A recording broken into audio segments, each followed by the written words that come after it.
Blessed morning, everyone. I once again welcome you all to the daily devotion, and the word which we are going to meditate this morning is from the book of Isaiah, chapter 66, verse 13, and it says, "As a mother comforts her child, so will I comfort you, and you will be comforted over Jerusalem." Amen. So we have a beautiful word from the Lord Almighty this morning, where the Lord is saying that He is going to comfort during all our affliction, as a mother comforts her child. Amen. So let us all thank God for comforting us during our difficult times, as a mother comforts us, as it says in the book of 2 Corinthians, chapter 1, verse 4, "Who comforts us in all our affliction, so that we may be able to comfort those who are in any affliction with the comfort with which we ourselves are comforted by God." Amen.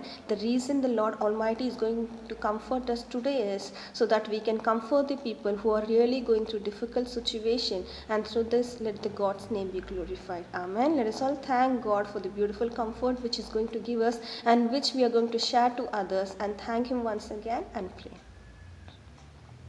Beloved Heavenly Father, we come in your mighty presence for the blessed day you have given us, my Master, and start with a new blessing, my Lord Heavenly Father. I thank you for the promised word which you have given us, my Master. As a mother comforts her child, my Master, so my Lord Almighty will comfort us, my Master. I thank you, Lord Heavenly Father, for going to comfort us and always going to be as a mother in our life, my Master. At these difficult times, my Lord Heavenly Father, see that we comfort the people who are going to really difficult situation, my Master. Let your comfortness, my Lord, be shared to others, my Lord, through us, my Master. I thank you, Lord, for the beautiful, blessed word which you have given us, my Master. Right now, I pray for each and every individual, my Master, who's receiving this mighty name in your name, my Master. Let this word, my Master, be fulfilled in their life today, my Master. I thank you once again for the beautiful word you have given us, my Master. I keep each and everything in your mighty presence, my Lord, all for your glory. In Jesus' most precious name, I pray. Amen.